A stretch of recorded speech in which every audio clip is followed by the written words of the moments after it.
Maurício. Só para me alinhar aqui, iniciando. André, como é que você prefere que eu te apresente? Né? Olha, Além do secretário extraordinário hoje, de background, Isso. o que você quer que eu destaque? Eu acho que assim, um advogado, né? 25 anos nessa área socioambiental, um mestrado aí no CDS, né? E tem Tá. Uma ex-secretário de longa meio trajetória de ambiente. O que advocacy você aí, achar né? aí? O que você achar que faz bem para vocês, para mim agrada. Tá bom. E uma figura histórica do IPAM. Também, eu trabalhei mais no ISA do que no IPAM, viu? Trabalhei No 10 ISA, anos no claro. Instituto Socioambiental, Verdade, no ISA. 8 no Troquei as IPAM. bolas. Aham. Já andei pela SOS Mata Atlântica, já andei pelo Cerrado, pela Amazônia. Estou quase chegando na Caatinga e no Pampa. Certo. Por que não, né? Vamos lá. Vamos Tá que bom. vamos. Já tá gravando, né, Mauro? Tá gravando, pode começar. Beleza. Então aí depois a gente edita esse comecinho aqui, né? Tá bom. Só para a gente começar. Não. Então vamos lá. Bom dia a todas e todos, né? Uma alegria grande aqui. A gente está com o nosso caro amigo, sobretudo, né? O André Lima, que tem passagem aqui pela casa, um amigo da casa aqui do CDS, né? O André é advogado, né? Militante há 25 anos aí na área de direito ambiental. Sempre teve uma atuação muito destacada, né? Junto aos poderes, junto ao próprio parlamento, né? Na luta de advocacy. Foi do ISA, foi do IPAM durante muitos anos, né? Como ele mesmo nos disse agora há pouco também, passagem por outras áreas, né? Da SOS Mata Atlântica e Cerrado e afins, né? Então, o André é uma figura histórica de muita influência nesse debate, e não por acaso, né, foi criada nesse novo governo uma secretaria extraordinária, né, e ele é o secretário, né, o secretário extraordinário de controle do desmatamento e ordenamento ambiental e territorial, né, lá do Ministério do Meio Ambiente e Mudança do Clima. Então, André, mais uma vez, muito obrigado aqui por você atender nosso convite, né? O Polis, esse nosso espaço de discussão das muitas áreas de relação entre política e meio ambiente. Nosso grupo aqui é formado por professores, pesquisadores, nossos alunos de doutorado, mestrado e graduação, né? É um espaço plural e aberto. E a gente super agradece você estar aqui com a gente para discutir. Você fica à vontade de navegar com questões que você julga relevante na ação atualmente que você está, né? Mas o que a gente tinha combinado aí antes era o foco no PPCDAN, né? A gente procurar entender que caminho está sendo dado, o que é o novo PPCDAN, quais as fronteiras e desafios que o país está encontrando, e você em particular, né? Agora na cadeira de secretário extraordinário, né? Então é isso aí, André. Muito obrigado mais uma vez, e a palavra é contigo aí. Muito bem, eu que agradeço, Maurício, uma alegria estar aqui com vocês. Na verdade, gostaria muito de estar numa conversa até presencial, mas já estava planejado de estar aqui em Piracicaba. E grandes desafios, né, para a gente poder conversar hoje. Acho que essa secretaria, como a Marina gosta de dizer, né, ela é extraordinária, não é porque... Claro que o desafio é extraordinário. O desmatamento zero até 2030 em todos os biomas, desmatamento zero sem adjetivo, como disse o Capobianco, a ministra, recentemente, né? Não é o desmatamento legal ou ilegal, é desmatamento zero, né? É um grande desafio, extraordinário, mas esse extraordinário da secretaria é porque ela é uma secretaria que não se espera que ela seja uma secretaria que se perpetue no Ministério, né? Então, assim como tem a Secretaria Extraordinária da Reforma Tributária no Ministério da Fazenda, né, a reforma tributária aprovada, ela deixa de existir, né? E eu preparei aproveitei uma apresentação que eu tinha aqui, acho que eu quero começar por ela, porque eu acho que ela faz ela aquece o debate, e aí a gente faz, eu acho que o melhor de um encontro como esse é menos palestra e mais diálogo, mais interação, né? Mas só essa apresentação com alguns slides para esquentar. Vamos ver se eu consigo fazer isso aqui nesse programa, porque... Deixa eu ver aqui. Já está dando, André. Já está? Já começamos a... Não está perfeito, mas já vai dar. Entrou aí? Uhum. Não em modo apresentação, agora em modo apresentação. Tá bom. Bom, adaptei uma apresentação que eu tinha aqui. Se tiver algum errinho aí, vocês deem um desconto. que a corrida aqui está bem intensa, né? Mas a ideia é falar um pouco aí do controle, do desmatamento e essa articulação federativa, né, no âmbito do PPCDAM, né? Primeiro, os dados aí de como é que a gente está, acho que muitos de vocês estão acompanhando aí pela mídia, né? A gente, o mês de agosto fechou com queda de 66%, mês de julho também, queda de 66%, comparando com o mesmo mês do ano anterior. A gente tem feito esse tipo de comparação meio que a fórceps, porque não é o apropriado usar o DETER para fazer comparações de taxa de desmatamento, né? Mas como a mídia tem cobrado, tem feito, a gente está acompanhando mês a mês, inclusive chegamos a fazer aí 3 coletivas de imprensa entre junho e agosto para mostrar essa evolução, né? Comparando de janeiro a agosto, ou seja, os primeiros 8 meses, a queda acumulada já chega a 48%. O que é muito importante que eu preciso destacar desde já? Isso não é a taxa PRODES, né? Quando nós formos comparar o PRODES 2023 com o PRODES 2022, essa queda vai ser muito menor. E por que isso? Porque o PRODES ele calcula de 1º de agosto de um ano até 30 de julho do ano subsequente. Então, apesar da gente ter conseguido uma redução expressiva, significativa, nos primeiros 6 meses do cálculo PRODES 2023, ele vem contaminado por uma alta de mais de 55% entre agosto e dezembro de 2022. Portanto, o que nós estamos conseguindo fazer em 2023, em relação ao dado PRODES, que é a taxa anual de desmatamento, é anular a alta, né, e conseguir uma pequena queda. Eu não vou fazer projeção do PRODES desse ano, por enquanto o que a gente tem feito é comparando os primeiros meses do ano deste governo com os mesmos meses do ano anterior, que dá esses 48% de redução, né? Portanto, não se assustem quando saiu, né, o dado PRODES 2023, confirmado lá em novembro, que ele vai dar uma queda, se der uma queda e não for um empate, vamos dizer assim, vai ser uma queda pequena por conta da contaminação, né, de agosto a dezembro de 2022, que elevou o índice PRODES de 2023. Essa queda que a gente está falando aí de janeiro a agosto, ela está bem consistente em praticamente todos os estados, né? Se a gente pegar os 4 estados que mais desmatam, né, Pará, por exemplo, né, tem queda também de 48% de janeiro a agosto, em agosto 70%. Mato Grosso, uma queda um pouco menor, de janeiro a agosto, porque Mato Grosso teve um desmatamento entre janeiro e abril alto, né? Mas já mostrando uma queda também consistente em agosto de 50%.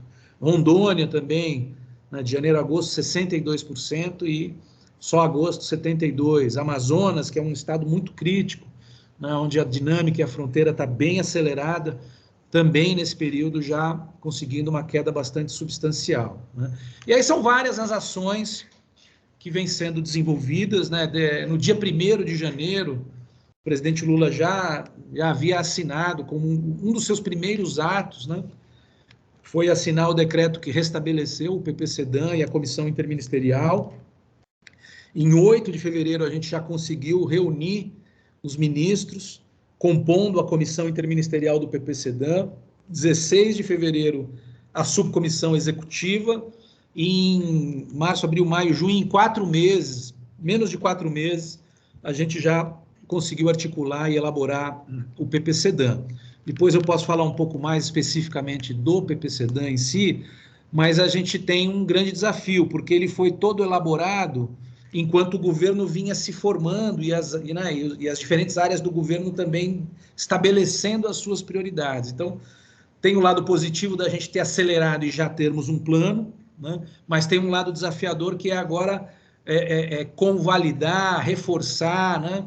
E fazer o engajamento dos 19 ministérios, porque eles foram se formando. Muita gente que participou do processo de formação dessa política ainda estava interinamente, foi alterada, a estrutura de governo foi alterada, a gente pode falar depois um pouco disso. Mas enquanto isso, quer dizer, enquanto o plano estava sendo estabelecido, né, houve algumas ações importantes que eu quero destacar. Primeiro, a fiscalização voltou a funcionar de forma consistente, de forma inteligente, né, estratégica, né, aumentou significativamente. Eu vou mostrar um pouco os dados aí, as multas, os embargos, as apreensões, a destruição de bens, quer dizer, o IBAMA e o ICMBio voltaram com tudo, com um foco nesses primeiros meses, né, na Amazônia, considerando que vinha uma taxa de aumento muito expressiva, né, do final de 2022. Uma novidade, na verdade não é exatamente uma novidade, mas ela voltou a ser aplicada, só que agora em escala, né? Essa ideia do embargo remoto do uso do solo, quer dizer, a gente tem que cada vez mais, esse é um outro eixo de conversa, né? Cada vez menos, né, fazer aquele jogo de pega-pega e esconde-esconde com o desmatamento. Mesmo, por mais que a gente chegue quase em tempo real, a fiscalização sempre chega depois, né? E aí, quer dizer, claro, a gente tem que ter a responsabilização, a sanção, o combate à impunidade, que é um dos motores e vetores também do desmatamento e da ilegalidade, mas a ideia é cada vez mais a gente poder se antecipar. Então, hoje, já com o uso de tecnologia da informação, inteligência artificial, sobretudo, a gente já consegue estabelecer, e nós estamos investindo nisso, estabelecer aí algoritmos que nos permitem chegar antes do desmatamento, inclusive já usando indicadores de degradação florestal, que não é desmatamento, como indicador de rotina e roteiro para fiscalização, para chegar antes do desmatamento, né? Um outro dado importante também, que aí é um outro eixo de conversa, é toda a questão do cadastro ambiental rural, que houve aquele movimento no Congresso Nacional para tirar o CAR do Ministério do Meio Ambiente. Quer dizer, o CAR esteve na gestão anterior, durante os 4 anos, no Ministério da Agricultura, ele foi praticamente anulado, ele deixou de operar como uma ferramenta de monitoramento e controle de desmatamento, monitoramento de gestão ambiental, e se tornou, na verdade, praticamente um cartão verde, um green card para proprietário rural acessar crédito, né? E agora a gente está trabalhando fortemente para que ele volte a ser aquilo para o qual ele foi criado. Então, nós já começamos, por exemplo, o Serviço Florestal, durante esse período, cancelou milhares de cadastro ambiental rural em cima de terras indígenas, que a gestão anterior ignorou. Eles desligaram um filtro do sistema que começou a permitir cadastramento de imóveis rurais em cima de terras indígenas, né? Isso já foi cancelado pelo atual governo, os cadastros estão todos ou suspensos ou cancelados, né? E agora a gente está fazendo um levantamento de várias glebas, as maiores glebas públicas de floresta pública federal, né? E também vamos começar a atuar na suspensão desses cadastros e até mesmo cancelamento em alguns, né? Então, toda essa agenda do CAR, agora migrando para o MGI, é uma agenda super estratégica e está sendo muito bem tratada, porque o MGI é o ministério hoje que faz a gestão de cadastros importantes, como o próprio cadastro do Bolsa Família, por exemplo. Então, eles têm estrutura, eles têm expertise, eles têm contratos, eles têm serviços já contratados para fazer uma gestão, inclusive, muito melhor do que até o próprio Ministério do Meio Ambiente poderia fazer. Depois posso falar um pouco mais do CAR, né?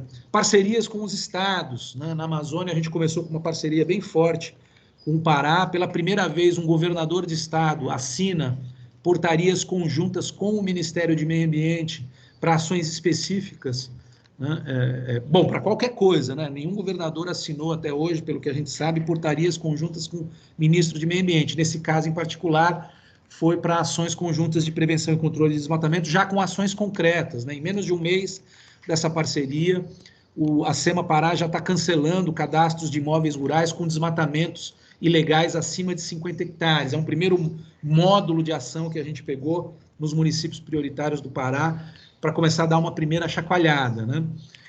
E vai começar agora a suspender e cancelar aqueles que não responderem às notificações. A apreensão, esse trabalho importantíssimo, né? Embora ele tenha limitações em escala, mas ele tem um efeito demonstrativo muito forte, é a apreensão de gado, né, em áreas embargadas, sobretudo unidades de conservação, territórios indígenas e terras públicas na Amazônia. Tem tido um impacto muito forte, né, até maior do que a gente esperava, né, apesar dele ser numa escala muito localizada, né. Aí só para ter alguns exemplos de como que a coisa está avançando do ponto de vista aí da agenda de controle, né? Autos de infração aumentou 160%, multas 122%, embargos 119%, apreensões, né? Termos de destruição, aumento de 254%, ou seja, teve um aumento expressivo da presença do IBAMA na Amazônia. A mesma coisa o ICMBio, né? Também com autos de infração em unidades de conservação, multas, embargos, termos de destruição, apreensão, até mesmo cabeças de gado apreendidas em unidades de conservação. Agora, para além dessa agenda específica de comando e controle, que já voltou com muita força e está sendo aprimorada com o desenvolvimento de tecnologias e aprimoramento dos sistemas, tem toda uma agenda voltada... antes disso, só mostrar aqui um pouco como é que a gente tem visto já alguma resposta, né? E as correlações aí entre alertas de desmatamento, autos de infração, embargos, quer dizer, conforme cresce de 2022 para 2023 o volume de ação de controle, quase que numa proporção muito convergente aí, existe a gente está verificando a queda dos alertas de desmatamento. Mas eu estava dizendo, aqui são os municípios com maior área de alertas na Amazônia, varia um pouco de mês a mês, mas ali entre os 20 praticamente são sempre os mesmos, e isso também gerou um movimento que eu vou falar mais ao final dessa apresentação, que é a agenda da União com os municípios pelo controle do desmatamento, né? Então, esse enfoque, né, no município, inclusive envolvendo o poder público local na agenda, é uma estratégia que nós estamos fortalecendo agora no PPCDAN, né? Teve um envolvimento maior com os estados ao longo das últimas edições do plano. Agora nós queremos mergulhar e trazer os municípios menos como vilões e mais como protagonistas dessa transformação necessária, né? Mas, assim, do ponto de vista da questão da agenda mais financeira, vamos dizer assim, né? O Conselho Monetário Nacional, o Ministério da Fazenda, o próprio Ministério da Agricultura, né? Em menos de 6 meses, o ministro da Agricultura teve 5 vezes no Ministério de Meio Ambiente conversando com a ministra, e a ministra Marina teve pelo menos 2 vezes no Ministério da Agricultura. Quer dizer, tem tido um diálogo muito forte na construção do que foi lançado agora, o Plano Safra 23-24. Algumas novidades importantes, né? Começou ainda pequeno, mas é um começo, né? Bônus de 0,5% de juros para imóveis com cadastro ambiental analisado e ativo. Por que isso? Porque o grande desafio do cadastro ambiental rural é exatamente ele deixar de ser um cadastro não analisado, meramente declaratório, e passar a ter, vamos dizer assim, uma homologação, uma validação pelos órgãos de meio ambiente. Para que isso aconteça, precisa ter alguma pressão. A pressão pode ser, seja pela via do controle, e aqui nós estamos tentando criar incentivos para que os próprios produtores rurais pressionem os estados para acelerar o processo de análise e de ativação dos cadastros ambientais rurais. Então, 0,5% de juros para quem tiver CAR analisado, outros 0,5% de juros para quem adotar tecnologias produtivas sustentáveis que caminhem no rumo da agricultura de baixas emissões de carbono. Quer dizer, a lógica é que o Plano Safra se transforme, né, no Plano ABC, quer dizer, que o Plano ABC se transforme no Plano Safra. Ou seja, os mais de 340 bilhões de reais, né, oferecidos de crédito, uma parte expressiva disso em amortização e rebatimento, né, em subsídios, na verdade, do próprio Tesouro Nacional, que isso seja canalizado, que esse volume expressivo de recursos seja canalizado para uma agricultura que caminhe não só para a legalidade, para a regularidade, mas também para ações sustentáveis. Mas tem um movimento importante também, muito importante, foi até pouco, vamos dizer assim, divulgado, né, que foi o reforço das restrições de crédito para quem está irregular ou quem tem desmatamento. Então, um exemplo é a restrição de crédito para imóveis com cadastro ambiental suspenso. Até então, o que valia era apenas o que valia como restrição era apenas cadastro cancelado, né? E o cancelamento do cadastro é uma medida muito extrema, né? O cadastro suspenso já é uma ação mais, vamos dizer assim, ordinária, né, de gestão do cadastro. também, ou seja, foi uma grande mudança. Agora, cadastro suspenso também deixa de ter acesso a crédito. Imóveis com embargos estaduais também não terão acesso a crédito, porque o que estava acontecendo, né, era uma corrida entre o governo federal, né, o IBAMA e os órgãos estaduais para ver quem chega primeiro para embargar, e o embargo estadual ele não valia para fins de restrição a crédito. Então, o órgão estadual embargava antes, o IBAMA não podia embargar uma área já embargada pelo órgão estadual, e o proprietário ali, mesmo com uma área embargada, ele tinha acesso a crédito, porque o embargo estadual não valia. Então, agora isso mudou, valem tanto o embargo federal quanto os estaduais, com um outro elemento que, aliás, deveria estar na minha apresentação aqui, é que esses embargos agora valem, e a suspensão do CAR também, para todos os biomas. Até esta regra do Conselho Monetário Nacional, essas restrições valiam apenas para a Amazônia. Então, essa é uma medida que tem, né, um potencial grande de criar constrangimentos, porque o proprietário rural vai passar a não ter acesso a crédito, né? E isso certamente tem um efeito importante. E também, um novo elemento é imóveis totalmente ou parcialmente sobrepostos a terras indígenas, unidades de conservação e florestas públicas não destinadas. Isso entrou como um elemento a mais na norma do Conselho Monetário Nacional, e isso não valia antes dessa norma. Então, ou seja, o sistema financeiro nacional entrou de corpo e alma nessa agenda do controle do desmatamento, que é o que já é uma ação, né, planejada pelo PPCDAM e já realizada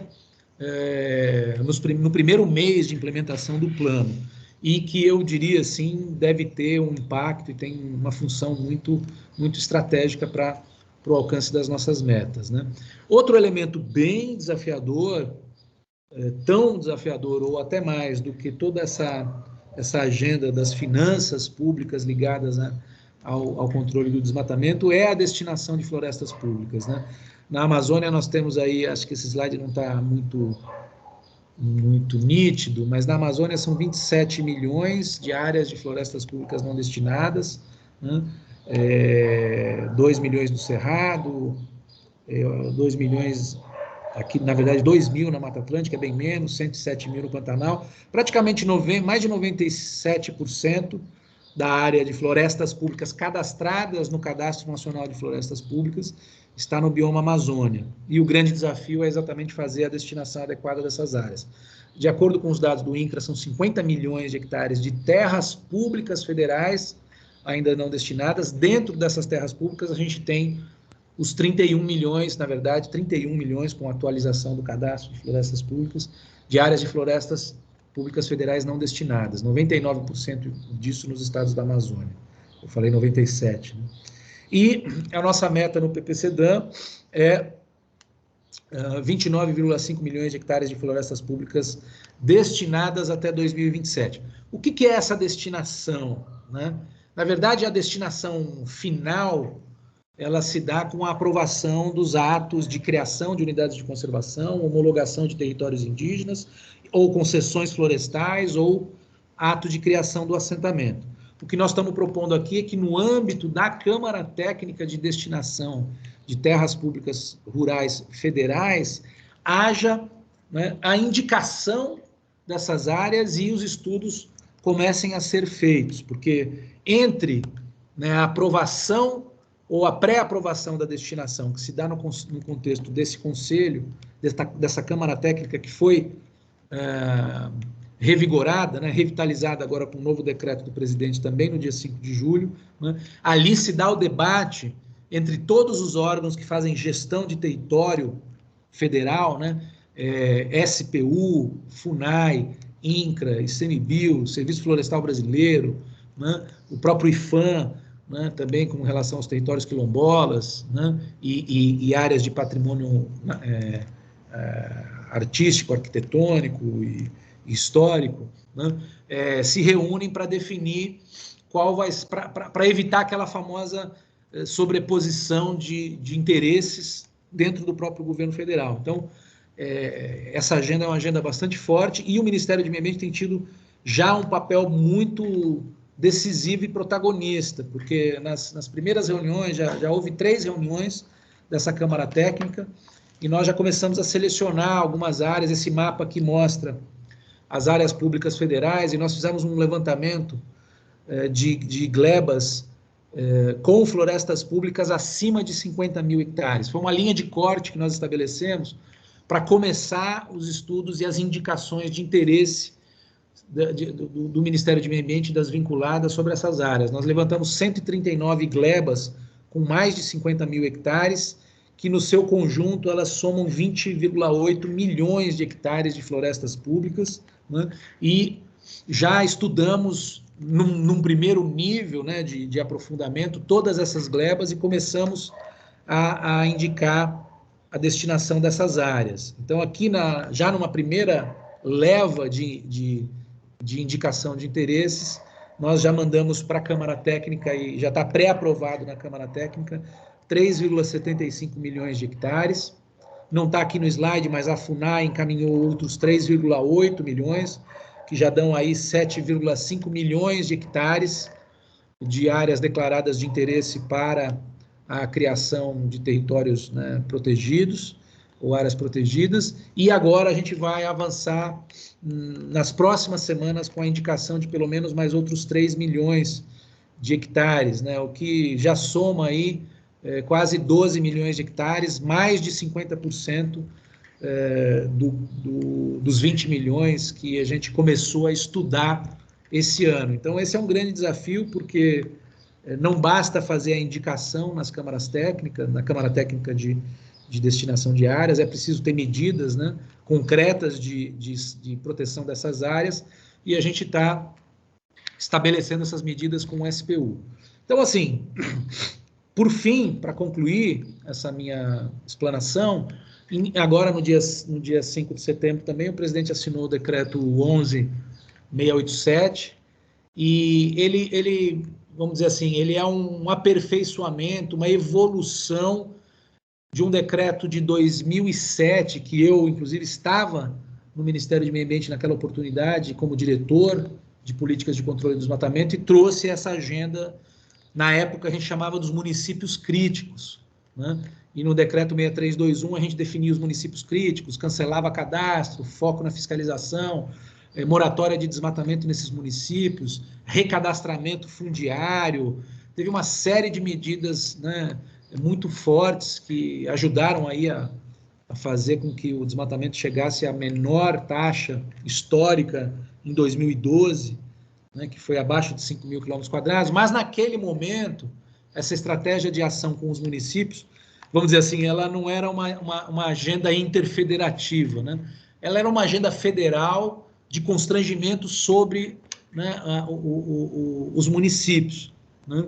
E agora a gente inverteu essa chave, nós estamos querendo trazer os municípios para assumirem um protagonismo positivo, ações concretas e apoio financeiro, técnico e político para as ações no nível local. Então, pela primeira vez, nós estamos estabelecendo um programa de transferência de recursos baseada em desempenho de redução de desmatamento e incêndios florestais. Nós vamos destinar até 600 milhões de reais agora entre 2023 e 2025, né? Serão 150 milhões considerando o desempenho desses municípios no ano de 2023, no PRODES 2023. Esse valor aumenta para 200 milhões em 2024, aumenta para 250 milhões em 2025, sempre considerando o dado PRODES do ano anterior, e os municípios que aderirem ao programa, a esse pacto, né, eles vão poder participar da distribuição desses recursos conforme o seu desempenho. Ele vai operar um pouco na lógica do ICMS ecológico, né? O ICMS ecológico, o Estado arrecada um bolo, um percentual desse bolo é distribuído aos municípios de acordo com o desempenho ambiental, né? Então, nós estamos fazendo a versão federal dessa estratégia, com recursos do Fundo Amazônia, para testar o funcionamento disso, a adesão dos municípios. Com uma outra novidade importante: não pode ser uma ação isolada de prefeito.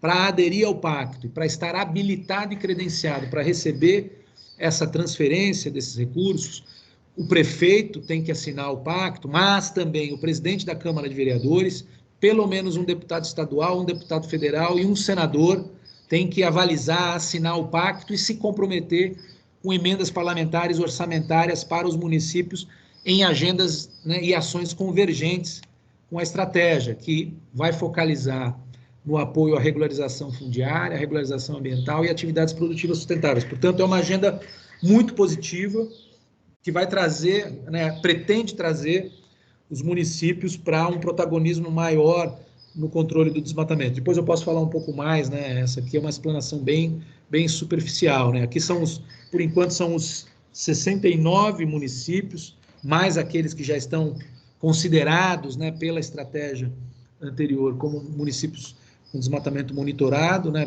Basicamente 40% aí do território amazônico, que pega todo o arco do desmatamento e essa expansão que a gente vem encontrando agora mais recentemente. E nós estamos montando aí 2 núcleos no âmbito do PPCDAN, um núcleo de monitoramento e avaliação, que deve ter uma plataforma pública online, em que os gestores das ações vão ter que manter atualizadas e a sociedade civil vai ter acesso em tempo real ao que está sendo feito, né, e poder, inclusive, né, fazer o controle social. Nós vamos lançar a primeira avaliação 1 ano após a recriação da comissão, deve ser em meados aí de fevereiro de 2024, e estamos criando um núcleo de articulação federativa. Nós queremos aproveitar a estrutura da comissão tripartite, que é vinculada ali ao CISNAMA e ao CONAMA, criar um GT específico para uma articulação federativa para a implementação do PPCDAN. Acho que é isso, amigos, e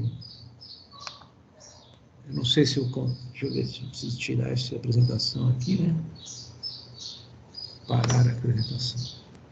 Muito bom, André, muito bom, muito bom. Gastei um pouquinho mais de tempo do que eu imaginava, mas assim, é um overview para a gente poder aí cada um fazer aí a sua interação e poder explicar um pouco mais aí. Muito grato, você deu um panorama realmente detalhado e animador, né? Eu, do lado de cá, assim, estava ficando até tocado ao ver a possibilidade de mudanças que estão acontecendo nesses poucos meses desse governo, né? Mas então, parabéns, muito bom, né, pelo trabalho que você está desenvolvendo e obrigado, parabéns aqui pela tua participação aqui e partilhar conosco, né? Vamos então? Vamos lá, Mauro, vamos abrir os microfones para o pessoal, né?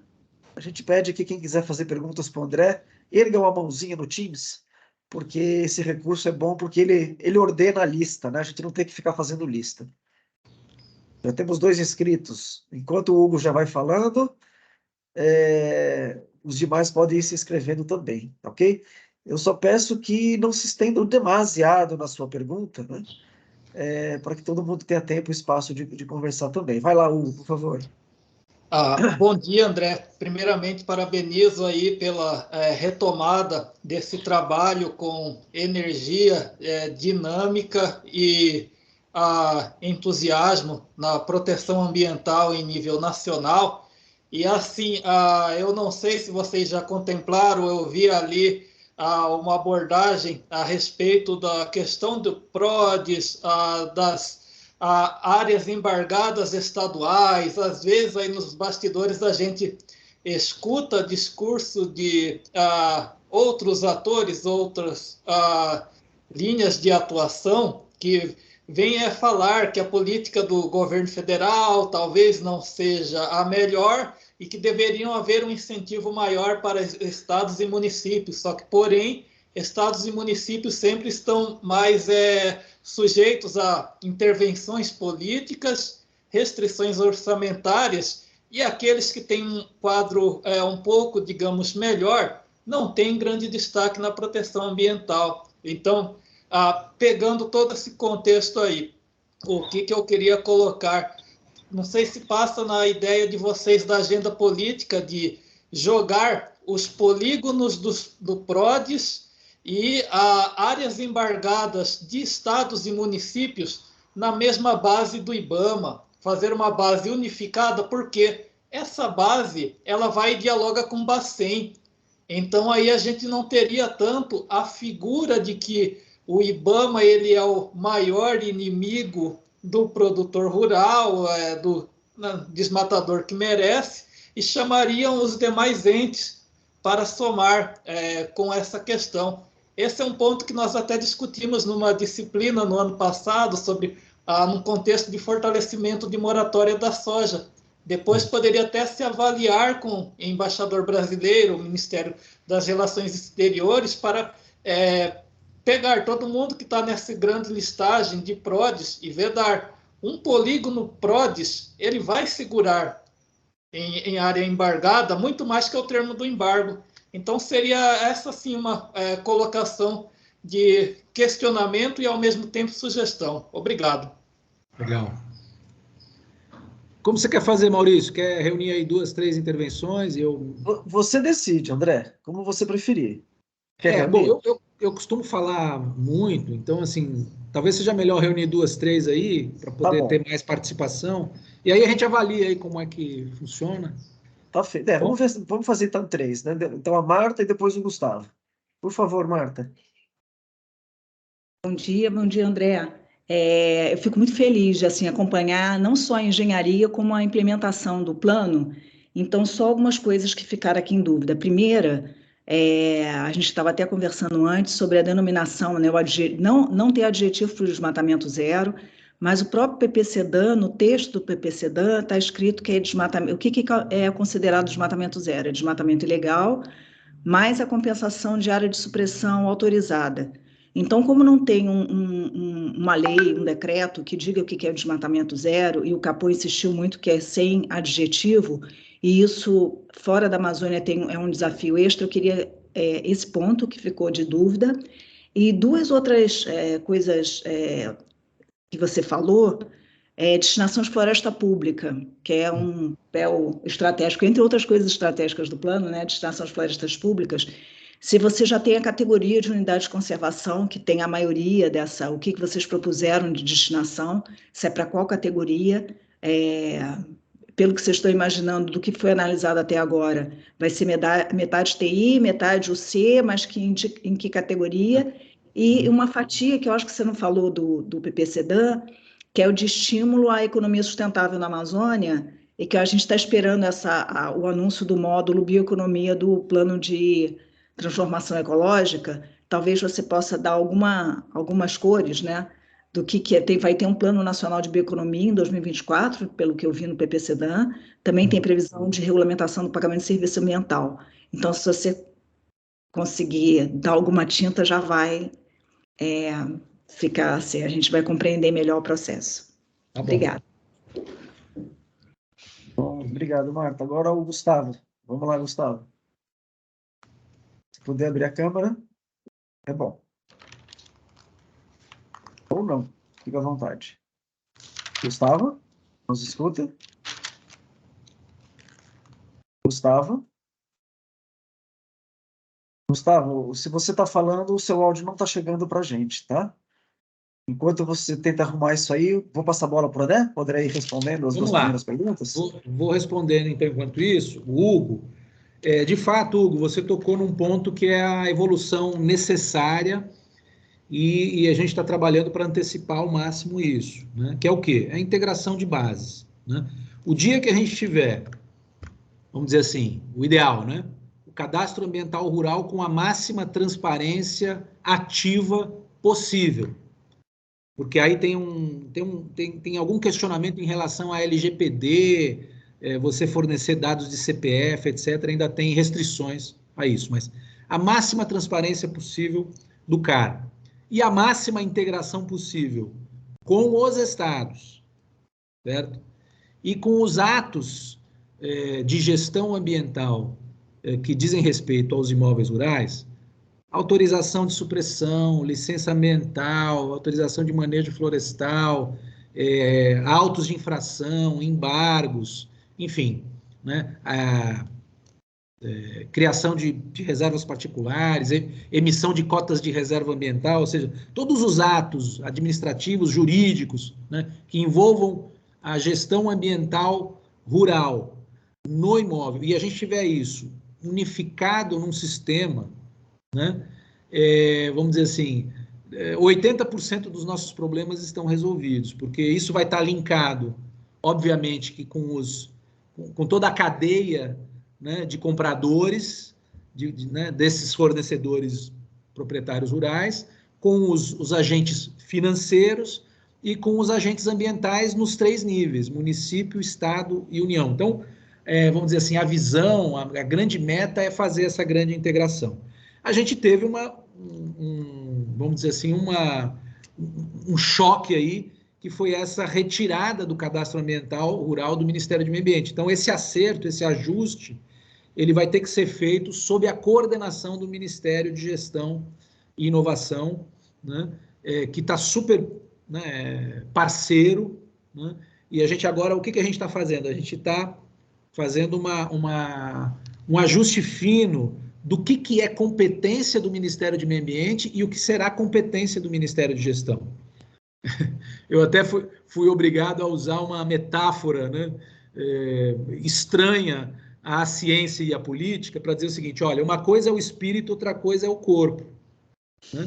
O corpo do cadastro ambiental rural vai ficar no MGI, que é toda a estrutura física, material, tecnológica, né? Mas o propósito, né, o espírito, o ânimo, né, ele é todo da gestão ambiental. Então, assim, o Ministério do Meio Ambiente fica com a normatização ambiental do cadastro ambiental rural e toda a orientação de como deve ser a arquitetura do sistema. Então, isso cabe ao Ministério do Meio Ambiente definir e cabe ao MGI implementar a estrutura, que significa contratar os serviços, manter a conta de luz paga, manter o sistema operando, manter a transparência máxima, você percebe? Então, só que isso aí é um ajuste muito fino e na política as coisas não são assim tão fáceis. Então, nós estamos fazendo esse ajuste, deve sair um decreto aí nos próximos dias, e nós não queremos também ferir a vontade do legislador, porque, a rigor, o que o legislador fez foi tirar o cara do Ministério do Meio Ambiente e jogar num outro ministério. Eles queriam jogar o cara para dentro do Ministério da Agricultura. Eu posso dizer que foi uma vitória não ter voltado para o Ministério da Agricultura, né? Então, agora nós vamos ver como é que o Ministério de Gestão lida com um assunto que ele não entende nada, né? O que é um CAR suspenso, o que é um CAR validado, o que é um CAR ativo, o que é um CAR pendente. Os critérios são ambientais, né? Então, essa gestão conjunta, ou essa cogestão, né, ela está sendo gestada agora. Assim que a gente resolver isso, aí nós vamos para um nível de integração, como é que a gente melhora a integração com os estados, né? Nós estamos propondo uma coisa que eu chamei de Lab 10, né? O 10 é porque é desmatamento zero, né? O que é esse Lab 10? É criar um hub no Ministério do Meio Ambiente em que a gente consiga fazer um protótipo dessa integração, né? Mas isso exige muito mais do que tecnologia só, né, de informação, exige a disposição, inclusive, dos estados de integrarem os seus dados. Porque hoje, eu vou abrir um parênteses aqui, né? Todo o desmatamento do Cerrado, assim, 80% dele potencialmente é desmatamento autorizado. Só que os estados não informam o sistema, e o IBAMA não tem como agir supletivamente, porque se ele vai lá e monta uma equipe, vai fiscalizar, chega lá na região, é tudo autorizado, ele perdeu viagem, né? Então tem todo um desafio aí também de integração federativa que não se faz a fórceps. A gente faz com recursos do Fundo Amazônia, condicionando acesso a recursos, fazer a integração, a gente faz, né, com esse programa que a gente falou um pouco dele aqui, do União com os municípios. Isso vai acontecer, deve acontecer gradualmente, é um grande desafio. A Marta fez 3 perguntas, eu vou tentar ser mais objetivo do que na primeira.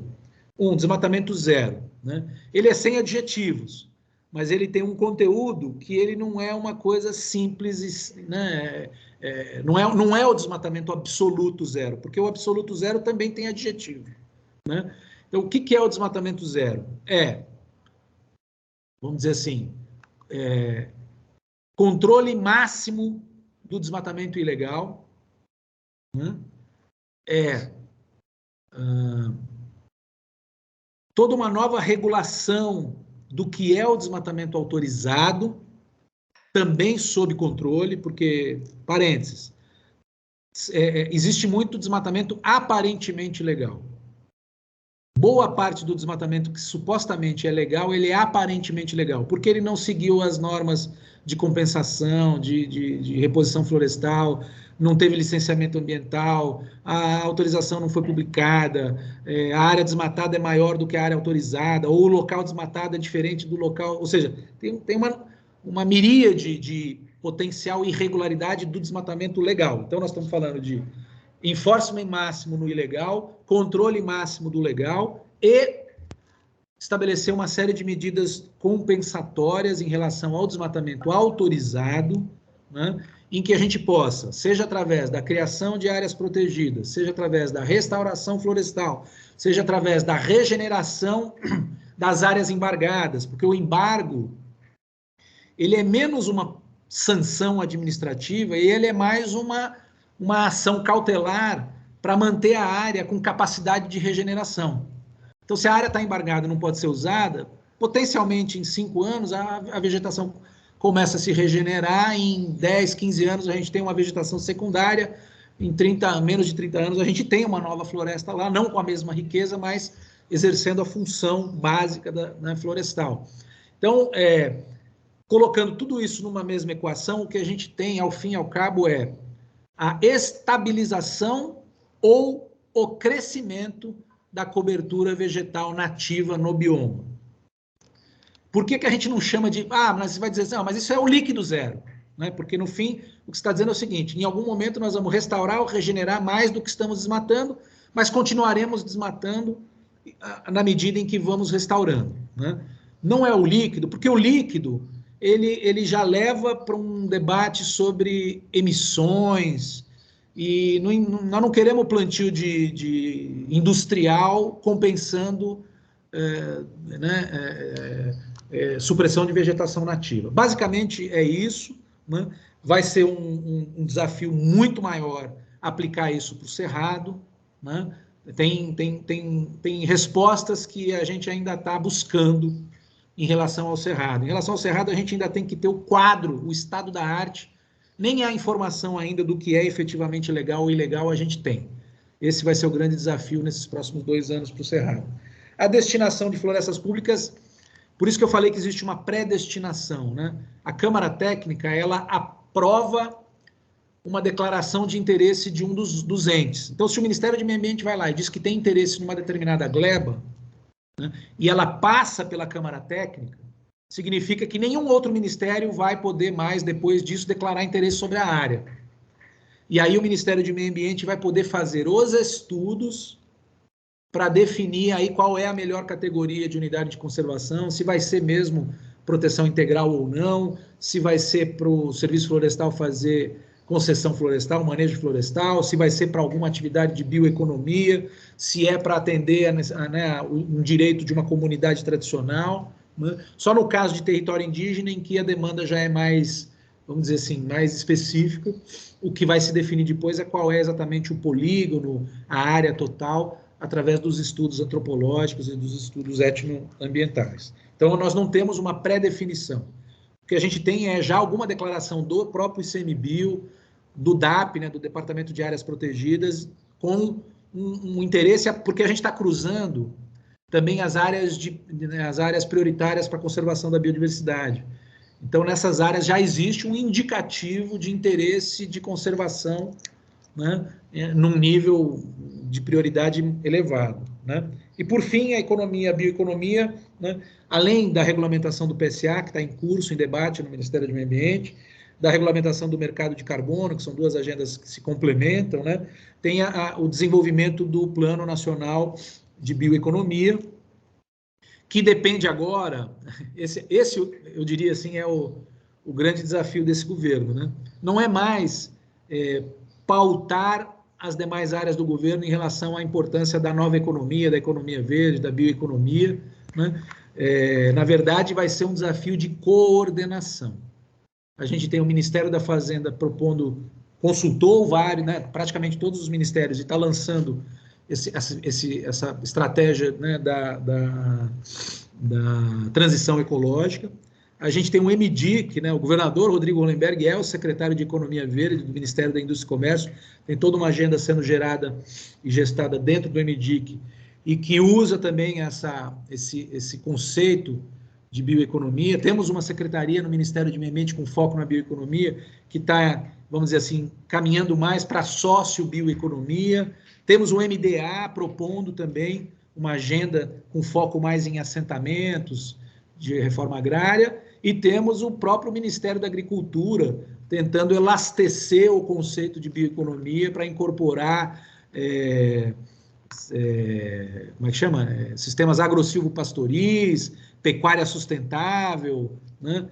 E que nós estamos tendo alguma dificuldade de poder encaixar dentro desse conceito. Então, eu acho que esse na verdade, é a grande agenda estruturante, né? Junto com o ordenamento territorial e fundiário, regularização ambiental, fortalecimento da agenda de controle e monitoramento, e os incentivos econômicos e financeiros operando todos eles no mesmo caminho, né? Simultaneamente a isso, o que a gente precisa é realmente estruturar o que virá a ser essa nova economia da floresta em pé. Câmbio.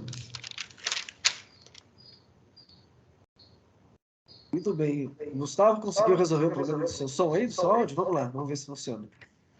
Vamos descobrir agora. Tá funcionando? Estamos te ouvindo. Vai lá. Desculpa, gente, probleminhas técnicos aqui. Então, bom dia a todos. Primeiramente, queria agradecer o André, né, pelo trabalho que ele está desenvolvendo. Para a gente que está aqui no CDS é sempre bom ver pessoas competentes aí nesse novo governo. E eu acho que a minha primeira pergunta vai muito de encontro a esse último debate sobre o Cerrado, né? Especificamente, eu acho que todos nós temos tido uma grande dificuldade de compreensão em como tem se dado a construção dessa agenda para o Cerrado. Né? Quando a gente fala de Amazônia, quando a gente fala de Mata Atlântica, a gente está falando de dois biomas que já têm consolidado em si, apesar do desmantelamento, do desmonte, né, do último governo, mas já tinham políticas muito bem consolidadas, já tinham estratégias, já se tinha uma ideia do que eram as estratégias efetivas e daquilo que não funcionava, né? Especialmente quando a gente fala de ordenamento territorial e de desenvolvimento sustentável, de instrumentos econômicos e normativos. E agora, para o Cerrado, como você mesmo disse, a gente tem uma falta tanto de dados quanto de conhecimento e também de atores, né? Nós não temos essa profusão de ONGs, nós não temos essa profusão de lideranças políticas, quanto tem nesses outros biomas, que estejam interessados de fato, que levem isso como agenda pública de fato para o eleitorado, para a defesa do bioma. E aí eu queria entender um pouco melhor, já que o PP Cerrado acabou de ser lançado, provavelmente não sei se foi lançado, mas foi só publicado, né? Ele foi publicado ali no site para consulta pública, isso. Para consulta pública e para ser lançado na COP28, né? Eu queria entender como que tem se dado essa negociação com os governadores e como que tem sido esse processo de discussão sobretudo com os deputados federais e estaduais representantes desse bioma, e se o problema maior, né, pelo menos visto do ponto administrativo, né, que você vê nesse momento, é de articulação, é de informação, é de interesses privados e setoriais, quais vão ser os principais obstáculos para a consolidação de um plano similar para o Cerrado, né, que é hoje, ao meu ver, acredito, o bioma que mais tem carecido de atenção no país. Assim.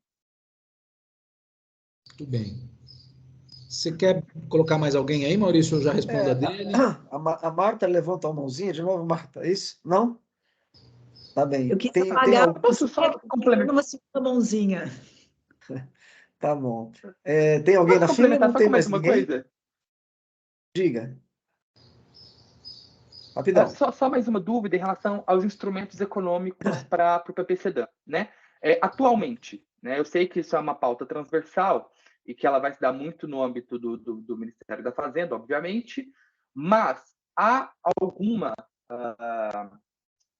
algum interesse ou alguma possibilidade de aumento do financiamento do meio ambiente para que pautas de financiamento para atividades econômicas biosustentáveis passem também pelo próprio MMA, ou você acredita que isso vai se dar muito mais na construção normativa pelo MMA e execução pelos diferentes ministérios que atuam na pauta econômica?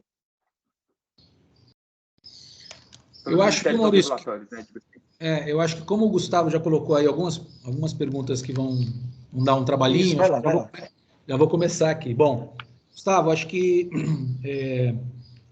veja, a construção para essa agenda no Cerrado, vamos começar do mais simples, depois a gente vai complicando, né? Acho que, primeiro, o Cerrado, ele ainda não chegou no imaginário do cidadão brasileiro, né?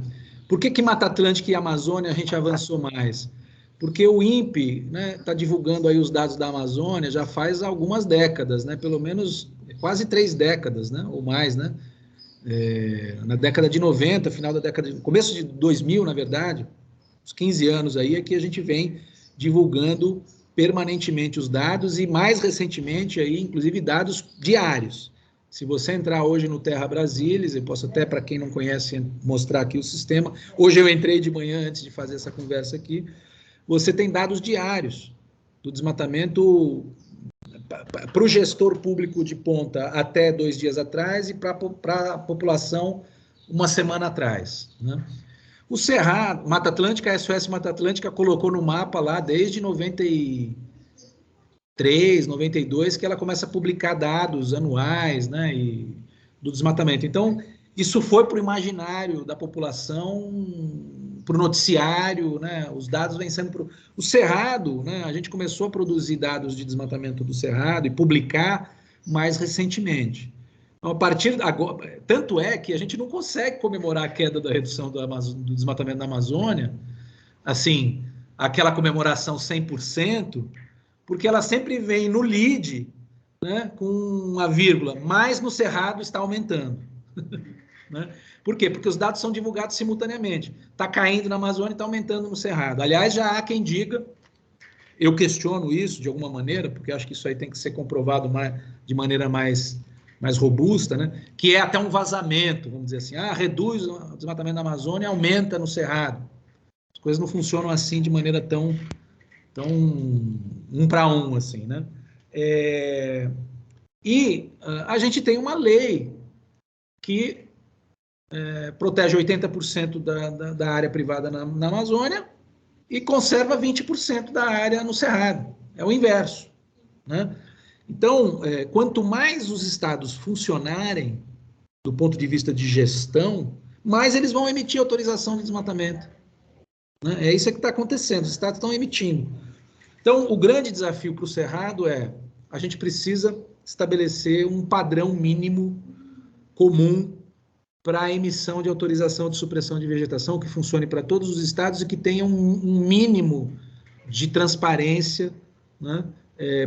Né, e controle social, porque da forma como está não dá para aceitar, né? Eu poderia até mostrar aqui um quadro.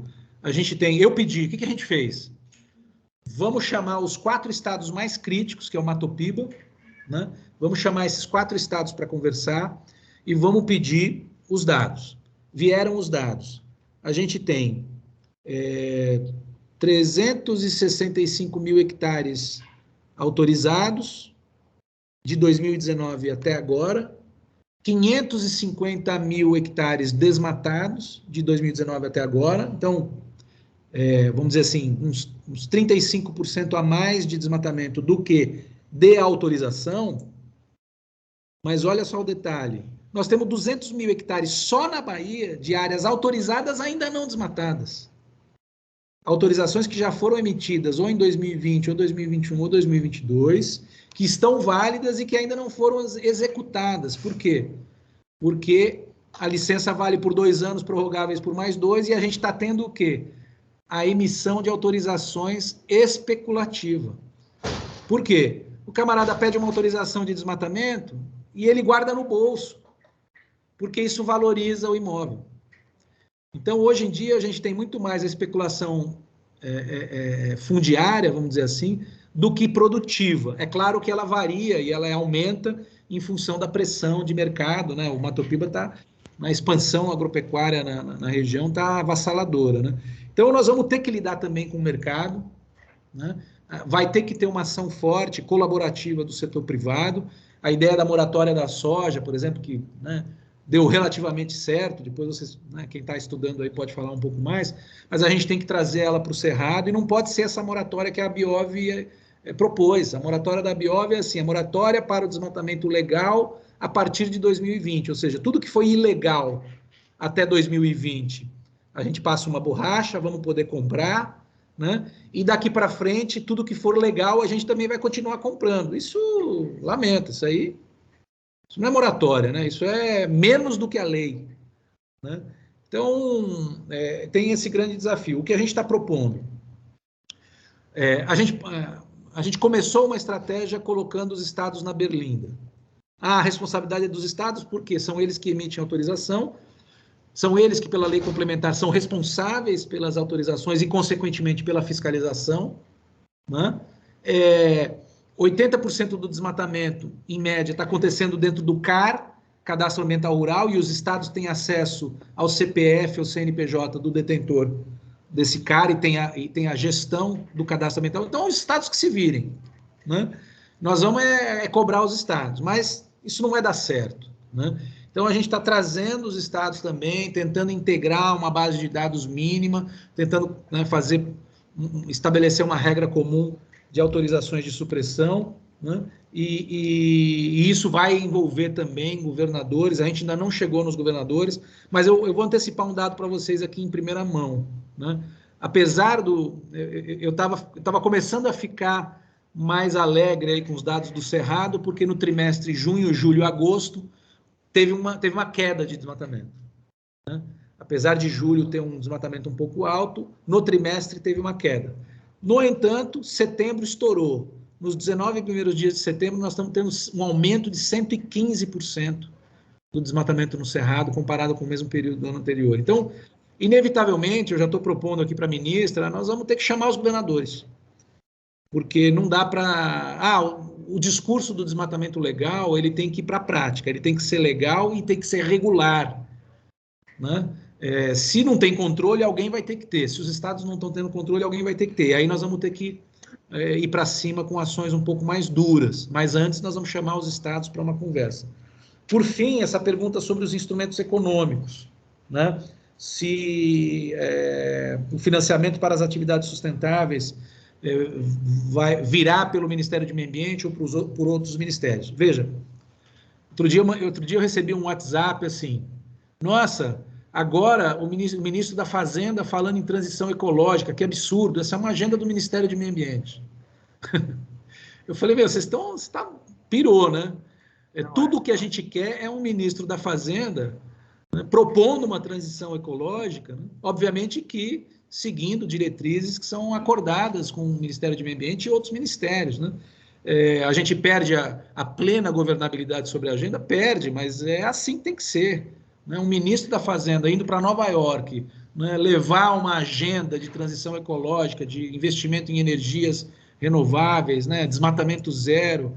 E hoje, eu posso dizer para vocês, é o principal parceiro da ministra Marina Silva dentro do governo, é o ministro Haddad, é quem está chancelando, apoiando e buscando implementar rapidamente tudo o que a gente está propondo. Então, assim, eu acho que haverá, por exemplo, o Fundo Clima e o Fundo Amazônia são dois fundos cuja presidência da gestão deles é do Ministério do Meio Ambiente, né? Vão ser instrumentos importantes, né? O Fundo Amazônia é fundamental para as ações da Amazônia e o Fundo Clima também, né?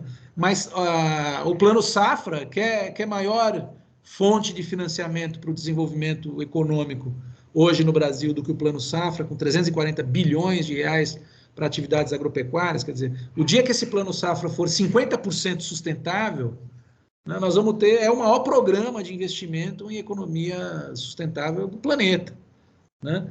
Então, eu não vejo isso como um problema, acho que é necessário que cada vez mais os agentes, né, de fomento e de financiamento, seja o BNDES, seja o BASA, um agente financeiro fundamental, os fundos constitucionais, né, o FCO, o FNO, né, o Fundo do Nordeste, FNE, né, vão ter que cada vez mais aderir, implementar essas ações e disponibilizar recursos para o desenvolvimento sustentável. Câmbio. Muito bem. Ó, Mauro, tá aí, Mauro, vai lá. Se você quiser fazer pergunta também, Maurício, Eu tenho uma você ia também. Na fazer? verdade, eu tenho duas pequenas pontuais e uma mais geral, mas pode falar primeiro se você quiser, como Tá, preferir, Mauro. tá, não, ok. Na verdade, um primeiro é um comentário. Primeiro, agradecer ao André que está aqui, né? Mas o primeiro comentário que eu queria colocar é que eu ainda achei muito complexo a definição de desmatamento zero, né? Sobretudo, se for pensado numa agenda de você transferir esses valores, né? Ou esse objetivo para estados, para municípios, como fazer isso de uma maneira mais simplificada, né? Como que a gente poderia definir o desmatamento zero em uma frase, por exemplo, né? Que dê para entender e as pessoas ou os municípios, os atores políticos conseguirem de uma certa forma entender e implementar de uma maneira mais eficiente, né? Esse é o meu primeiro comentário.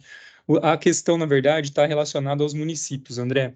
Eu gostei bastante da sua fala dos municípios e o que eu já estava suspeitando e agora com a sua fala eu, de certa forma, tive essa confirmação, é que o desenho da relação entre federação e município, ou união e município, né, dentro do PPCDAM, pensando, né, nos governos Lula 1 e 2 e agora no 3, ele é um desenho diferente, né, e você colocou muito bem isso, né, você falou, olha, a gente quer tratar os municípios menos como vilões e mais como protagonistas.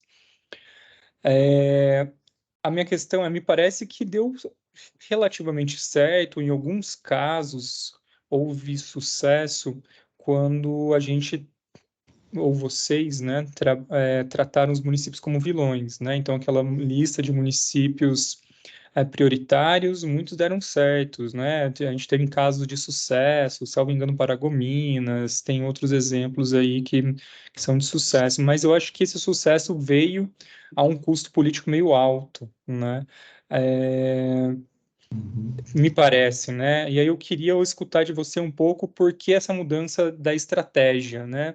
Por que essa mudança de design da relação entre a União e os municípios dentro desse guarda-chuva do PPCDAM, né? O que aconteceu, né, para tratar os municípios mais como protagonistas e menos como vilão, se naquele período deu certo em alguns casos, tiveram casos de sucesso, etc, etc.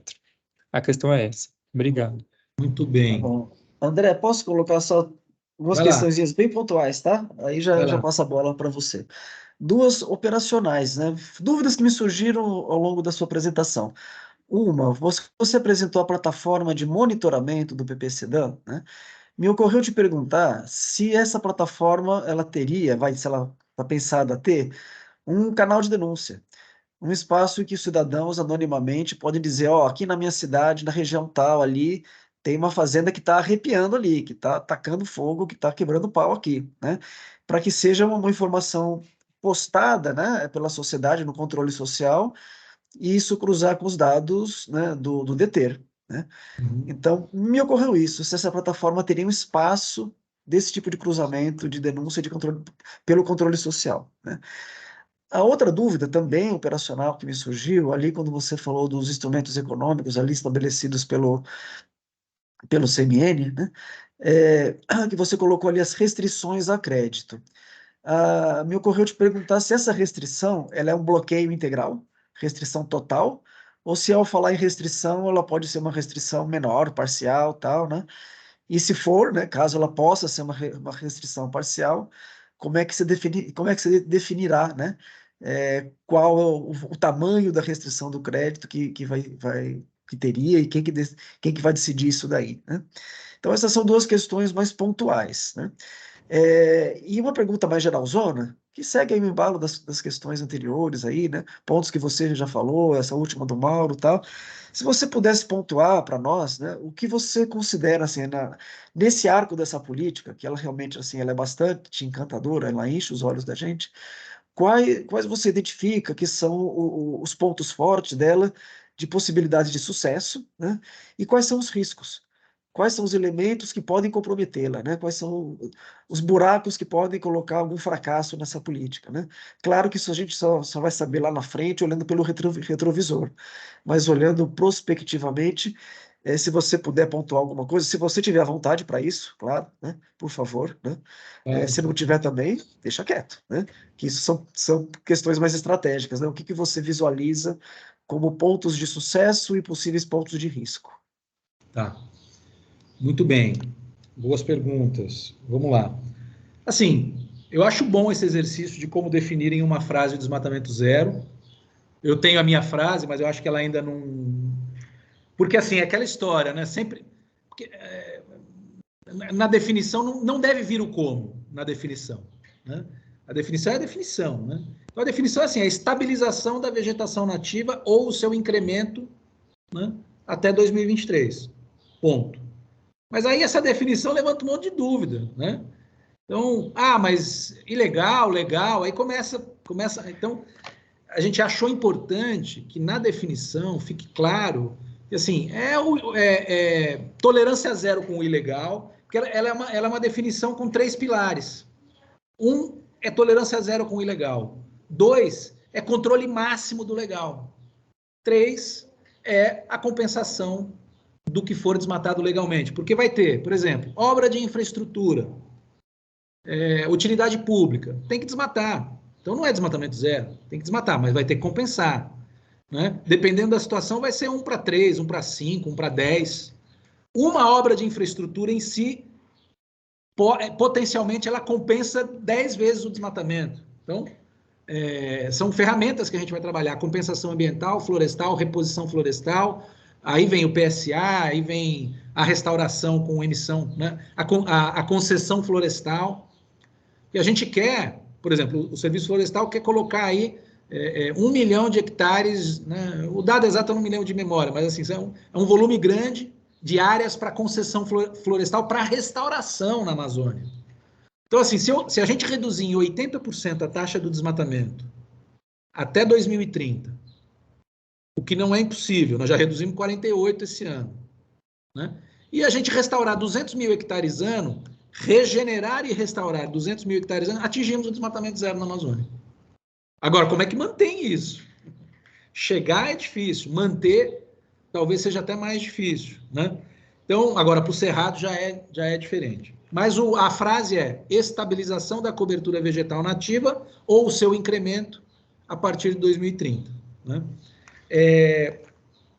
Municípios, essa inversão vilão-protagonista, né? Deu certo trabalhar municípios como vilão, custo político, como é que, né? Por que a gente mudou e o que causou essa mudança? Olha, é interessante que tem uma crítica que, por enquanto, nenhum de vocês fez, então eu mesmo vou trazer, que é assim, o Tasso, ele me deu uma porrada, assim, ele falou, porra, é muito legal esse programa, só que ele não pode estar restrito aos municípios prioritários, porque todo mundo precisa reduzir desmatamento. Eu falei, Tasso, me dá 6 bilhões e eu faço isso. Eu só tenho 600 milhões. Se eu diluir 600 milhões em 600 municípios, gota d'água em chapa quente, não vai fazer nenhuma diferença. Então, foco nos prioritários, vamos rodar, vamos conseguir impacto significativo nesses prioritários, vamos receber a crítica de que agora, para eu participar do programa, eu tenho que aumentar o meu desmatamento. Quer dizer, aumenta o desmatamento, entra na lista de municípios críticos e passa a receber recursos. Essa é uma crítica ao programa, né? Mas o que acontece? Nós não estamos beneficiando municípios que desmatam. Isso é um pensamento, assim, superficial. Nós estamos dando argumento para a maioria dos cidadãos no município que não tem nada a ver com o desmatamento, poder peitar o desmatamento dentro do município. Quando o prefeito puder construir uma escola com dinheiro da redução do desmatamento, todos os pais das crianças que vão estudar naquela escola vão começar a dizer, bicho, para de desmatar, porque a gente está, olha aqui, ó, está trazendo benefício para a cidade.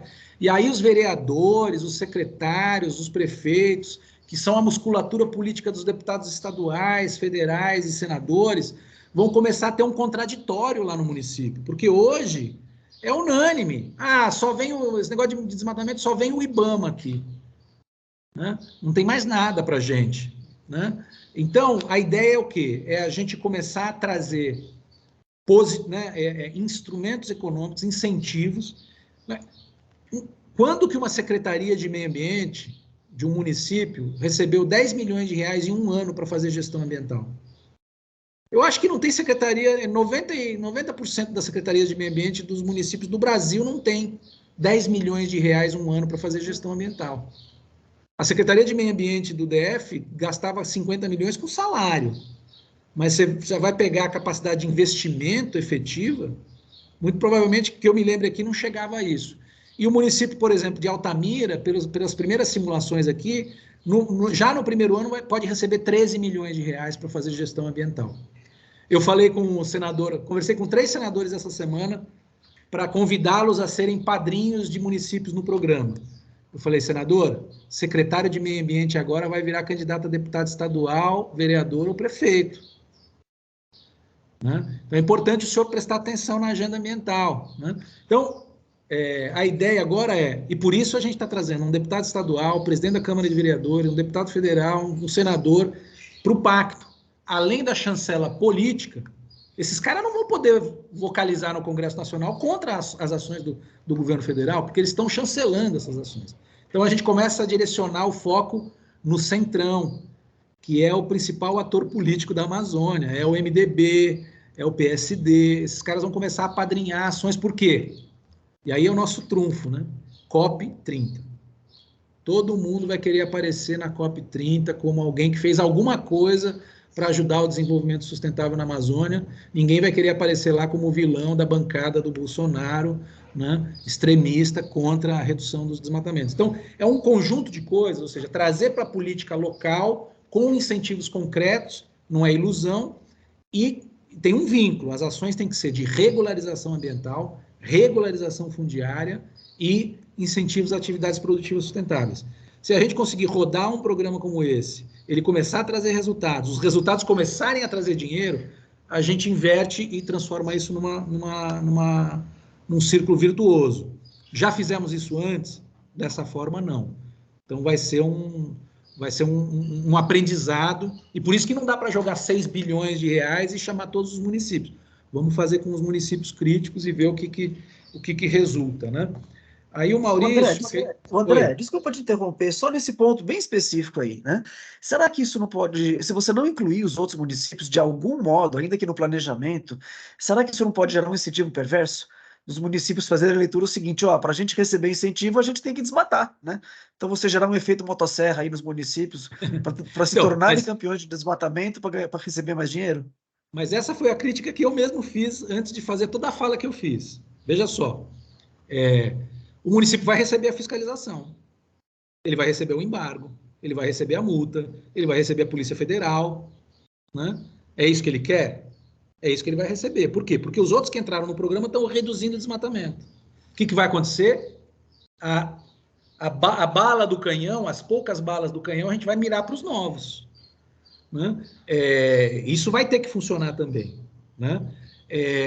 Nós queremos ampliar, a ideia é ampliar, mas não na lógica de municípios críticos, né? Noutra lógica. Nós precisamos começar a rodar a roda. Se a gente começar a reduzir o desmatamento em quem está dentro, a gente começa a ampliar. A nossa ideia é, daqui a 2 anos, lançar um programa e captar 6 bilhões, 10 vezes mais do que os 600 milhões. Né? Eu não vou dizer assim que eu truco, né? Mas eu acho que a dinâmica de desmatamento ela não acontece dessa maneira. A decisão por desmatar, né, a lógica, ela não é assim tão... Não, então agora vamos desmatar para entrar no programa. Vamos lá, junta a tropa e vamos lá. Não é assim. Né? É por isso que eu também acredito que o aumento do desmatamento do Cerrado não é uma decorrência natural e lógica da redução na Amazônia, ou seja, um vazamento. Né? Porque assim, o cara investe na pecuária, o cara investe, né, na pecuária na Amazônia. Aí ele compra terra.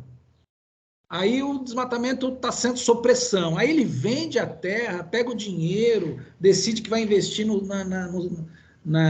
cerrado, assim, em 2 anos, assim, de um ano para o outro. Eu acho que a coisa não funciona assim, né? Então, a nossa ideia é ter uma resposta rápida, né? Só de conversar com 10 municípios do Pará, eu já estou na 4ª conversa com prefeitos do Pará, né?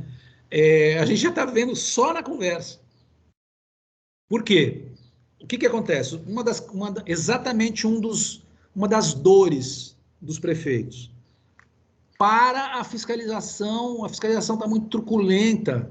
Vocês estão queimando trator, vale R$1 milhão aquela máquina. Vocês estão bloqueando áreas, para com isso, pelo amor de Deus. Aí a nossa proposta é assim, vocês querem uma agência do IBAMA ou uma agência do BNDES no seu município? O que você quer? Você quer do BNDES? Vai lá conversar com o povo segura o trator, segura a serra elétrica. Por quê?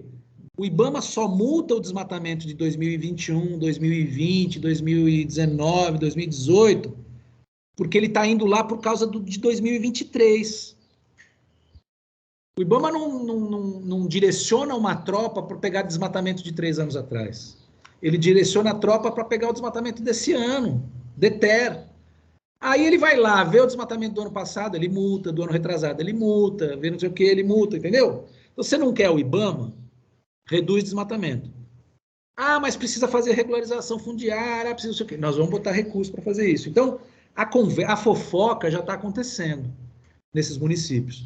E aí o que vai acontecer? Vai sobrar munição para esses que tentarem aumentar o desmatamento, se porventura acontecer, né, quiserem aumentar o desmatamento, né, em busca de benefícios ou de chamar a atenção, né, aquele filho que, né, ele quer chamar a atenção, então ele começa a ter birra, né? Então nós vamos mirar a pouca munição que a gente tem para esses novos municípios. É uma aposta que a gente faz.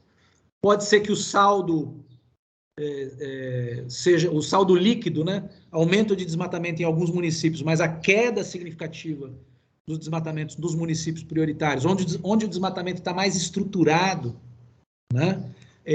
A aposta é que essa diferença vai ser muito positiva e que a gente vai, com isso, catalisar mais recursos para poder aí ampliar de 70 para 150, 100, enfim. É uma aposta que nós vamos ter que mostrar que funciona. Bom, aí teve as suas outras perguntas, Maurício. Plataforma de canal de denúncia. A ideia da plataforma de monitoramento é o monitoramento das ações do plano, né? Então, assim, o Ministério da Agricultura diz que vai implementar um programa lá para acelerar a otimização de pasto degradado. Tem lá uma ação. Isso vai estar transparente, nós vamos saber em 6 meses se ele fez ou não fez alguma coisa. Ah, tem 0 lá, não está atualizado, né? Aí vale o canal de denúncia, né? O cidadão entra lá e fala, pô, mas as ações do Ministério da Agricultura aqui está tudo desatualizada, né? Então vai ser, na verdade, é um instrumento de gestão do programa. Não é uma plataforma de controle de desmatamento, né? Essa plataforma de controle de desmatamento é a plataforma do DETER, do PRODES, né? Então, deve ter um canal para esse tipo de controle social sobre as ações do plano, né? A restrição a crédito, você perguntou se ela é total ou parcial. O ideal é que ela fosse total. O que quer dizer total? O cara desmatou ilegal, ele não precisa nem ter embargo, multa, nada. O sistema lá do Banco Central detecta, sabe que não teve autorização e aquele CPF deixa de ter acesso a crédito. Ah, mas ele tem outra propriedade, o problema é dele, né? É uma sanção ao infrator, não sobre o imóvel. O infrator desmatou e ele quer acesso a crédito, ele perde acesso a crédito. Isso é o ideal. Mas ainda não chegamos nisso oficialmente. Por quê? Porque a lei hoje diz que o embargo ele não embarga a propriedade, ele embarga a área desmatada, né? Só que os bancos, por uma questão de risco reputacional, né? Já o cara está na área embargada, já começa a criar constrangimento e restrição de acesso a crédito. Então, na prática, está começando a funcionar assim, né? Por quê? Porque os bancos não querem ser responsabilizados por oferecer crédito para quem está desmatando, independentemente se seja naquela propriedade ou noutra, né? Então, a prática dessa regra está levando à restrição total, embora a norma fale em bloqueio da área embargada, né? E aí, você fez uma pergunta mais geral, o que eu considero ações fortes e de sucesso e risco, né? Eu acho que uma ação... Primeiro, o IBAMA está, por necessidade, porque o IBAMA já chegou a ter mais de 2.700 servidores, mais de 1.700 agentes de fiscalização, hoje está com 400, dos quais 200 estão em processo de aposentadoria, e os 200 que não estão aposentados, uma parte tem dificuldade, né, de ser acionado para fiscalização. Aí um dia vocês chamem o Rodrigo Agostinho, aí, o presidente do IBAMA, para um bate-papo aqui, ele pode explicar melhor, né? Então, assim, o IBAMA está despertando que não tem outro caminho que não seja fazer controle usando tecnologia da informação e inteligência artificial, né? A gente pode fazer e parar com esse pega-pega, esse esconde-esconde da fiscalização e do desmatamento. Então, eu acho que uma agenda muito forte, que deve avançar muito nesses próximos 2 anos, é o uso de tecnologia da informação para exercício do controle e aplicação de sanções, inclusive já com decisões do Superior Tribunal de Justiça dizendo que a aplicação de sanções administrativas e judiciais usando sistemas remotos é válido, né? Como é para o sistema de trânsito, né? Vamos dizer assim, o paralelo, né, uma pesquisa interessante seria essa, né? Como é que a gente pode pegar toda a lógica do sistema de trânsito e trazer para dentro da lógica do controle do desmatamento? Porque eu passo no semáforo vermelho lá na esquina, daqui 20 dias chega uma notificação, eu tenho a multa, e se eu não pagar, tem os pontos na carteira, e se eu não pagar, eu não vendo o carro no final do ano, não licencio, né? Então, isso é um ponto forte, né, da nossa estratégia. O outro é o sistema financeiro entrando de cabeça, corpo e alma nessa agenda. Eu acho que esse vai ser a aceleração da responsabilização pela via da tecnologia da informação e a entrada com força total do sistema financeiro, né? Esse casamento, acesso a dado em tempo real de desmatamento com a máxima precisão possível e bloqueio de acesso a crédito. Acho que isso vai ter uma força importante, né? Do outro lado, nós estamos também apostando nisso, né, de que o investimento nos municípios que aderirem a uma melhor governança com base em resultado, isso também vai dar capilaridade e musculatura para a estratégia de combate ao desmatamento. Vai deixar de ser um programa com uma cabeça grande e com poucas pernas, e a gente vai começar a ter pé no chão. Isso vai dar uma estruturação para o programa. Eu acho assim, riscos, você mesmo apontou um risco, né? Vamos dizer assim, municípios que não estão na linha de frente das prioridades, né? Começar a ter aí sim, né, um município vizinho começar a ter vazamentos, né? Eu acho que isso precisa ser monitorado em tempo real, né, para a gente criar mecanismos de compensar esse tipo de vazamento, né? Acho que esse é um risco. Acho que existe, sim, um risco político, né, que é o negócio dar muito certo, o desmatamento cair muito, e o crime organizado, que na Amazônia está infiltrado até mesmo na política, né, reagir de uma maneira muito forte, né? Então, ano que vem a gente tem eleições municipais, né? O IBAMA está batendo muito forte, a gente está num processo de constrangimento muito grande, a Polícia Federal entrando firme agora, né? A gente deve ter um projeto grande do Fundo Amazônia apoiando a Polícia Federal na Amazônia. Só um instante. Pode ter uma ressonância, vamos dizer assim, inclusive na própria política, né?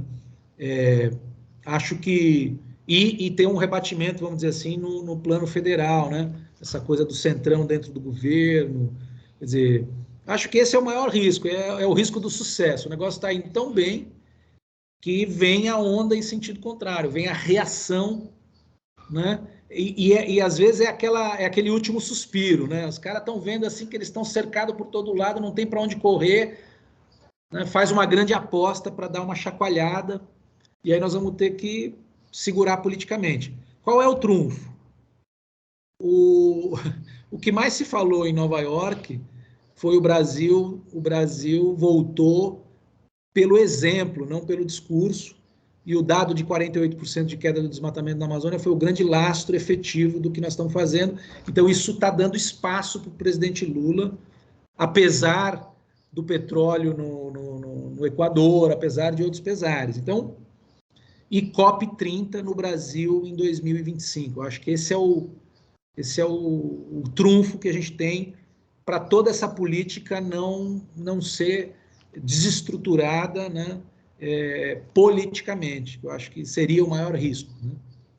Mas eu acho que essa conversa dos pontos fortes e risco, ela dá uma boa roda de conversa aí, para poder ouvir vocês também. Acho que a gente aqui de dentro tem uma visão, né? Eu acho que quem está de fora, às vezes, tem até condição melhor de poder ajudar a fazer essa análise de risco. Né? Posso complementar, bem, Maurício? Eu acho que ainda claro, na linha do risco, é a burocracia não funcionar. Tá? Então, a gente tem aí a ideia de 600 milhões de reais, por exemplo, distribuído aos municípios. O BNDES tem que funcionar. A dinâmica de acesso a esses recursos tem que operar em tempo real. Ano que vem tem eleição municipal. O primeiro ciclo de recursos já tem que estar chegando na base ano que vem, até julho do ano que vem. Eu acho que esse é um risco, né? Quer dizer, desse programa ele começar num ano de eleição municipal e ele não chegar em tempo. Aí muda prefeito, muda a lógica, a gente tem que reestruturar a conversa, tal. Então esse é um risco também, né? Nós estamos tentando mitigar esse risco, criando uma modalidade diferente de acesso a recursos no BNDES. Não é mais pela via, para esse programa, não será pela via dos projetos tradicionais. Nós vamos criar módulos, já com editais, né, pré-definidos, os prefeitos lá vão dizer, olha, eu quero o módulo assistência técnica, o módulo regularização fundiária, isso já está pré-orçado, pré-contratado, então o que a gente vai fazer é o contrato de execução célere, né? Então é como se os municípios recebessem um crédito para usar as modalidades de serviços pré-contratadas pelo Fundo Amazônia para fazer uma coisa de ação rápida. Porque se o prefeito tiver que elaborar um projeto, passar pelo pipeline do BNDES, 5 meses de contratação, esse dinheiro vai cair, né, vai começar a ser gasto em 2025. Né? Acho que esse também é um risco importante aí dessas ações positivas, né? É o recurso demorar para virar serviço prático e ação de campo. Ok, André. André, não tem mais ninguém inscrito, né? Eu acho que então a gente já podia ir para os finalmente aqui. Afinal de contas, você está aqui há mais de 1h30 com a gente agradece muito o teu tempo, que a gente sabe que ele é super escasso, né? Para quem está no batidão como você está. E a ministra voltou de Nova York, então a pressão aqui já está... Ah, já começa a bipar aí, né? Já começa a bipar o tempo todo. O telefone já tocou aqui 2 vezes. Imagina. Então você tem que atender lá, claro, né? André, muito obrigado mais uma vez, né? Eu considero que foi excelente, extremamente esclarecedor, né? Agradável, gentil da tua parte a gente trocar essas ideias, né? Saiba, como já falamos antes, que o Polis aqui está aberto, né? Para cooperação com o Ministério, seja apenas conversas como essa, seja a gente fazer brainstorms, como você já sugeriu, ou o que seja, né? Esse aqui é um espaço privilegiado que a gente construiu para isso, né? Então, eu só tenho que te agradecer, André, mais uma vez. E se você quiser fazer as palavras finais, deixo elas para você. Tá bom. Bom, primeiro, eu também agradecer aí a oportunidade. Quero estar à disposição de vocês para outras conversas. Acho que tem muita coisa acontecendo. Recomendo que vocês convidem outras pessoas que estão lá dirigindo a agenda, a Karina, da bioeconomia, a Edel, dos povos e populações tradicionais. Acho que é legal trazê-los aqui. com certeza elas vão ter interesse em contribuir. O Adalberto, da Agenda de Qualidade Ambiental Urbana, né? Importante também. Né? Então, contem comigo. Eu quero deixar aqui essa proposta da gente, eventualmente, construir alguma coisa juntos. Aí eu estou estou pensando nisso já há algum tempo. Acho que essa agenda do desmatamento zero, ela tem que permear muitas cabeças. Né? As pessoas têm que entender que é viável, como é viável e como cada setor pode contribuir. Então, eu acho que a gente pensar numa formação com esse foco, né? Porque assim, nós vamos até 2025 aqui, a COP e tal, mas depois tem mais 5 anos para chegar lá, então vai ser preciso conquistar muitas mentes e corações, né? Brasil adentro e afora. Eu acho que a gente ter em Brasília, eu tô pensando em montar fortemente aqui no meu QG em Piracicaba, aqui com o Imaflora, com a Exalc, mas a gente montar alguma coisa em parceria aí para essa capacitação, formação continuada e qualificação, né, de gestores e públicos e privados para essa agenda, é uma coisa que está me animando muito aí, né? Então fica aqui essa semente, Maurício, depois a gente pode bater um papo, ver se isso é viável e como, né? Como ministério, mas independentemente do ministério, porque a vida segue, né? Mas eu estou bastante animado, acho que a gente tem uma convergência de fatores muito positiva, proporcional aos desafios. Os desafios são enormes, enormes, né? Vocês sabem tanto quanto eu, né? Mas a convergência de fatores positivos é muito poderosa, né? A gente tem uma COP, o tema está mais quente do que nunca na agenda internacional, do setor financeiro internacional, né? Eu fui chamado para 3 conversas em Nova York para falar com bancos, investidores, né, e setor privado, né? Então a coisa está muito forte. Ao mesmo tempo, a gente tem uma COP30 no Brasil em 2025. Em tempo, né, temos aí 2 anos e mais alguns meses para já ter resultados ainda melhores e colocar o Brasil num patamar ainda maior, né? Lembrando que de 2005 a 2012, o Brasil deu a maior contribuição de um país para a redução de emissões de gases de efeito estufa da história da Convenção de Clima, e isso pode se repetir em 3 anos até a COP30. Né? Claro que o Cerrado é o grande desafio do momento. Né? A gente tem um presidente que está convencido disso e que quer, né, voltar para a agenda internacional com toda a força. E essa agenda é a agenda que dará toda a força a ele, né, nessa agenda internacional. A gente tem uma ministra Marina mais madura do que 20 anos atrás e mais empoderada depois de 3 eleições presidenciais, eleita deputada federal, né? A gente tem um secretário executivo que é o cara hoje no Brasil que mais domina essa agenda, né? Então, assim, a gente tem uma convergência de atores e fatores que tem tudo para dar certo, né? Então, eu estou bastante animado e, né, a gente sabe que não está sendo fácil, né? Mas acho que a gente vai conseguir bons resultados aí e, com certeza, estar junto com vocês aí, ouvir também as críticas. Acho que é importante, né, ter aí uma visão ponderada, crítica, baseada em ciência, né? Sempre muito importante. Acho que esse governo está muito lastreado nisso. Agradeço aí a oportunidade mais uma vez e bola para frente. Sigamos aí, estou à disposição de vocês. Depois vou marcar um café contigo aí, Maurício, para a gente falar aí dessas possibilidades aí de parcerias, né? Mas também com vocês aí, Marta, Mauro, demais amigos aí. Uma alegria estar com vocês aqui.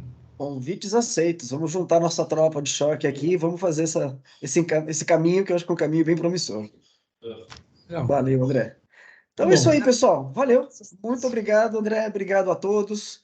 Bom final de manhã para todo mundo e nos encontramos